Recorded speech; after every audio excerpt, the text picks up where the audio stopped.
Bismillahirrahmanirrahim. Assalamualaikum warahmatullahi wabarakatuh. Kepada yang terhormat Ibu Nopi Fitria, MSI, MT, dan Ibu Dr. Eis Yuliani, MSI. Pertama-tama, marilah kita panjatkan puji dan syukur kehadirat Allah Subhanahu wa Ta'ala karena dapat memberikan kenikmatan serta kesehatan untuk kita semua dapat berkumpul pada kesempatan kali ini. Di sini, perkenalkan saya Elsa Dikajwapia dengan NIM 2011 S1023, Prodi D3 Analis Kesehatan Sekolah Tinggi Analis Bakti Asih. Di sini saya akan mempresentasikan seminar proposal dengan judul Perbandingan kadar hemoglobin perokok aktif dan perokok pasif mahasiswa D3 Analis Kesehatan Sekolah Tinggi Analis Bakti Asih menggunakan metode SAHLI.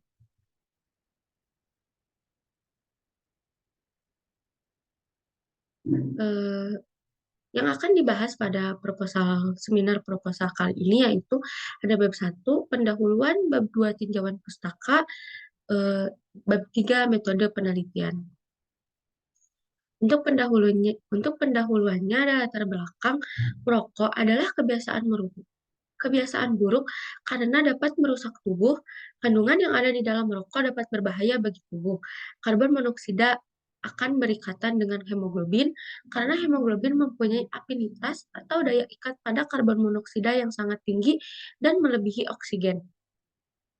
Hemoglobin itu sendiri merupakan senyawa di dalam sel darah merah yang berfungsi untuk mengangkut oksigen ke dalam seluruh sel-sel tubuh.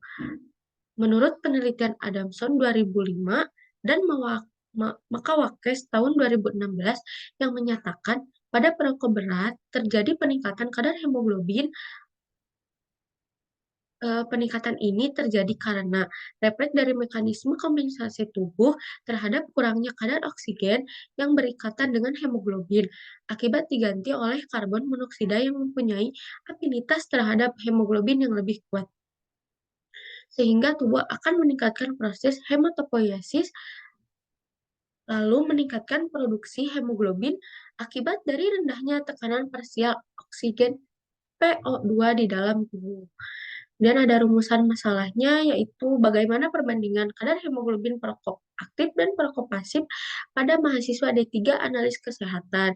Nah, untuk tujuan penelitian ini yaitu untuk mengetahui perbandingan kadar hemoglobin, mengukur kadar hemoglobin, mengetahui kebiasaan merokok, menganalisis hubungan merokok dengan kadar hemoglobin pada mahasiswa D3 analis kesehatan Sekolah Tinggi Analis Bakti Asih.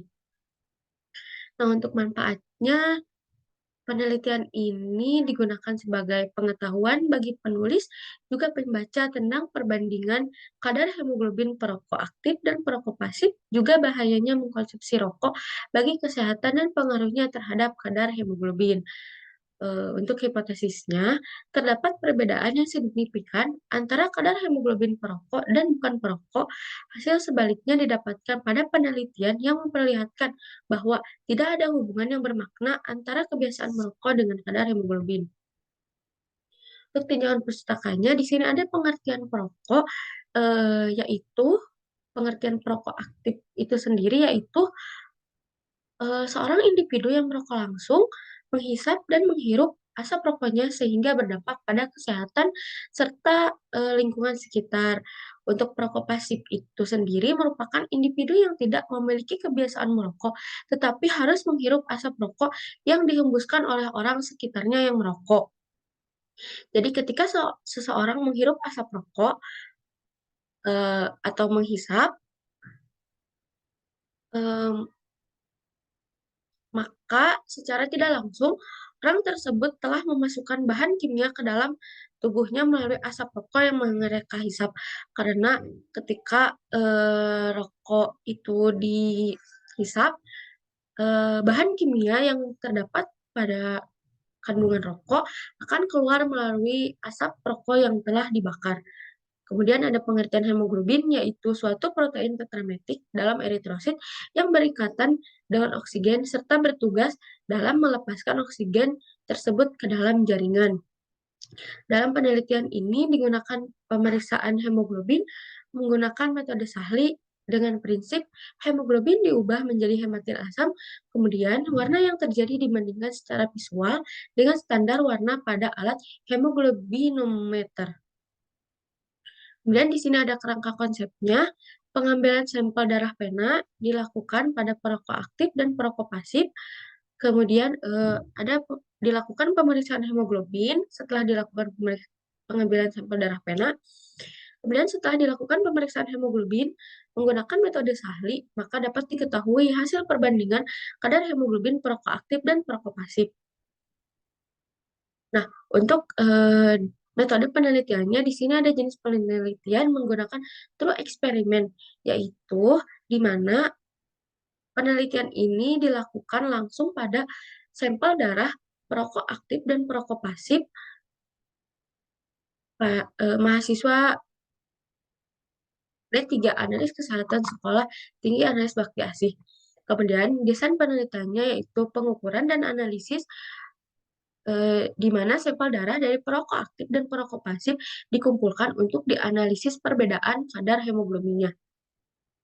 Untuk populasinya yaitu mahasiswa perokok aktif dan perokok pasif D3 Sekolah Tinggi Analis Bakti Asih Bandung. Untuk metode penelitian untuk sampel, di sini saya menggunakan rumus Lopin yang untuk diketahui berapa jumlah mahasiswa yang akan diperiksa pada penelitian ini. Didapatkan hasil akhirnya yaitu 21,2598 dibulatkan menjadi 22.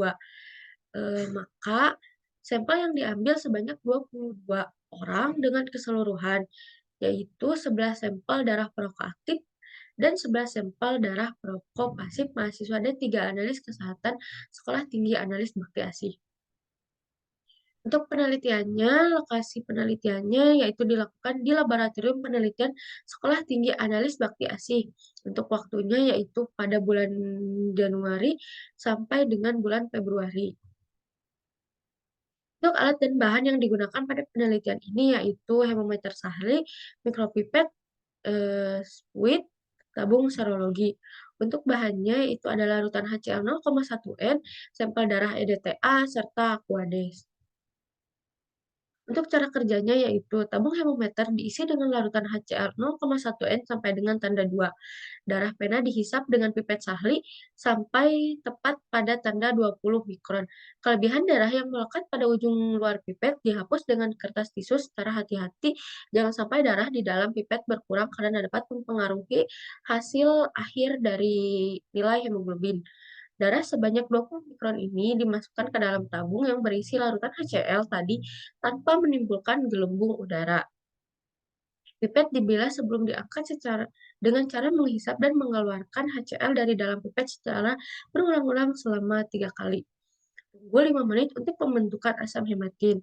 Asam hematin yang terjadi diencerkan dengan Aquades setetes demi setetes sambil diaduk dengan pengaduk dari gelas sampai didapatkan warna yang sama dengan warna standar. Kemudian garis meniskus larutan dibaca. Meniskus itu sendiri adalah permukaan terendah dari larutan. Untuk pengolahan datanya di sini ada pemberian kode yaitu dilakukan untuk sampel dalam mempermudah pengolahan data. Kemudian yang kedua ada pemeriksaan data dilakukan untuk diolah dan diperiksa. Kemudian yang ketiga ada tabulating yaitu pemeriksaan pengolahan data secara tabel yang telah diberi kode. Kemudian yang keempat ada scoring, yaitu mengolah data yang telah dikumpulkan. Dalam penelitian ini disajikan dalam bentuk tabel untuk melihat ada atau tidaknya perbandingan kadar hemoglobin perokok aktif dan perokok pasif, maka dilakukan pengujian statistik menggunakan uji ANOVA satu arah.